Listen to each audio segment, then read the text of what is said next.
The lucky 32, that's how many North Dakota high school football teams are still alive and searching for the ultimate prize of a state championship.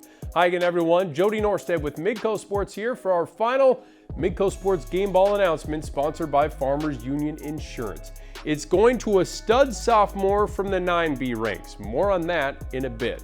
We had more fantastic performances than spots on our top performers list, go figure. So a couple of honorable mentions before we get going, and we start with the Horace Hawks, who wrapped up their inaugural season, and I had a few nominations for junior Dylan Johnson. Johnson finished with 20 carries for 150 yards and 3 scores as the Hawks scored a season high 19 points, but came up just short of knocking off Watford City in a 21-19 defeat. The 21 points allowed was also a season best for Horace. So a lot of positive takeaways from the regular season finale as the Hawks look forward to next year when they'll finally have their first senior class.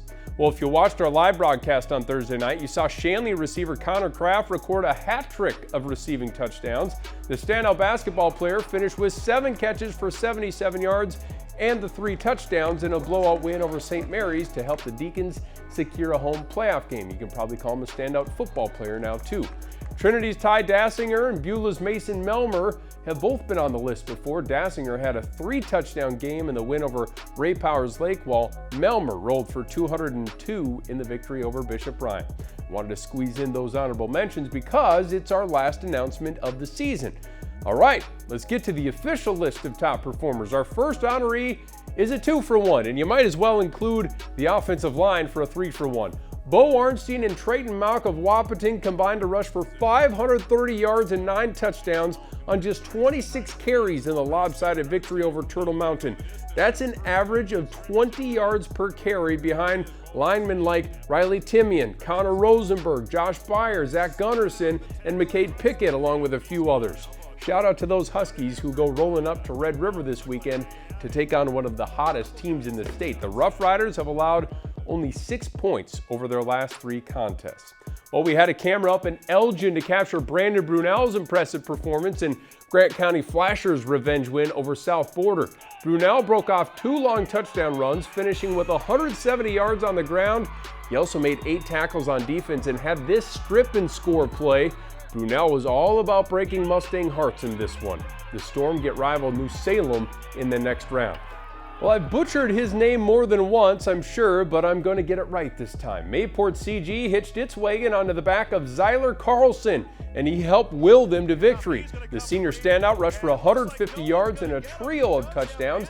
Then on defense, he intercepted a pass and had a fumble recovery for a touchdown against the upset-minded Wyndmere-Lidgerwood Warbirds. Zyler and the Patriots against Cavalier will be a great quarterfinal showdown on Saturday. Speaking of those tornadoes, senior receiver Landon Carter broke a 51-year-old record in the playoff win over North Star. Carter caught 5 passes for 214 yards and 3 touchdowns. The 214 receiving yards narrowly beat out the 211 yards previously set by Kenny Lawin in 1971. Carter also added 75 yards rushing and a score to go with 2 picks on defense in the 60-0 rout of North Star. The Tornadoes are just 2 wins away from playing in the Dakota Bowl for a 4th consecutive season. Now listen to this stat. Over its last 6 games, Delax Burlington had allowed a combined 5 touchdowns. So 6 games, 5 touchdowns allowed total. The Lakers defense has been suffocating.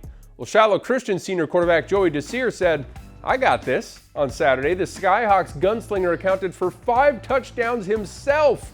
He passed for 228 yards and 4 touchdowns while adding 80 yards on the ground and a score in the 34-15 Shiloh victory. Oaks was trailing Thompson 15-0 at halftime of their first-round playoff matchup when junior Mario Garza turned into Super Mario. Garza took 15 carries for 129 yards and 2 touchdowns, one of those coming on a reception. Garza played a massive role in shutting down the high-powered Tommy's offense, too, in the second half. He finished with 9 tackles for the game, made a big sack, and nearly returned an interception for a touchdown.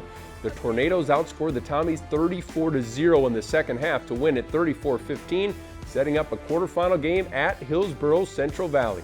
It was a Surrey surprise at St. John as the Mustangs stampeded over the Woodchucks for a 30-6 road win. Ethan Hansen was a key catalyst again, following up last week's 4-touchdown performance. with a 200-yard rushing game and a trio of scores. Hansen added 9 tackles and a couple of TFLs on defense. He's playing his best ball down the stretch. Jamestown's Peyton Hochhalter is making a strong case for 11A Player of the Year. The Blue Jays quarterback carved up the Fargo North defense in the regular season finale to clinch a home playoff game. Hochhalter completed 15 of his 24 passes for 265 yards and 4 touchdowns, along with a rushing score. He picked off a pass on defense too in the 49-21 win. Well, he was our game ball winner last week, and Dylan Lamont just keeps making plays and has Central looking like a tough out in the playoffs. Lamont connected on 26 of his 38 passes for 270 yards and 5 touchdowns in the win over Devils Lake.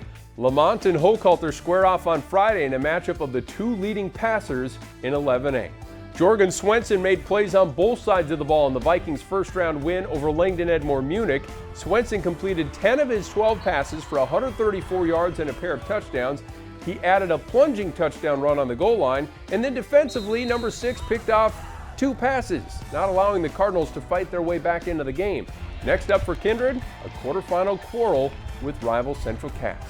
The end of the regular season and the playoffs bring out the best, don't they? I love it. Let's get to our game ball winners, sponsored by Farmers Union Insurance. Westhope-Newburg-Glenburn will play a quarterfinal playoff game for the first time since 2015 after sophomore quarterback Walker Braaten put the team on his back in an absolute shootout with Divide County. Only 10 teams in 9-man were holding the opposition under 20 points per game in the regular season, and Divide County was one of those teams. A really good defense. Well, the Sioux managed to score 70 on the Maroons, and they needed every single point to win it, 70-66. Braaten completed 14 of 23 passes for 171 yards and 2 touchdowns. That's pretty good. But it's the run game where he was especially deadly. He turned 25 carries into a whopping 338 yards and 6 touchdowns. That's an average of 13.5 yards per carry. And then when the Sioux needed a stop to hang on for the win at the end of the game, it was Braaten coming up clutch with the game-clinching interception.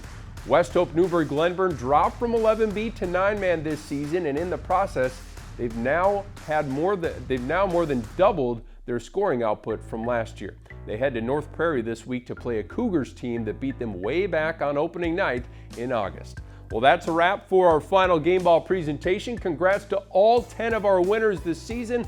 We'll have more individual honors coming up in a few weeks when we select our Players of the Year in each class.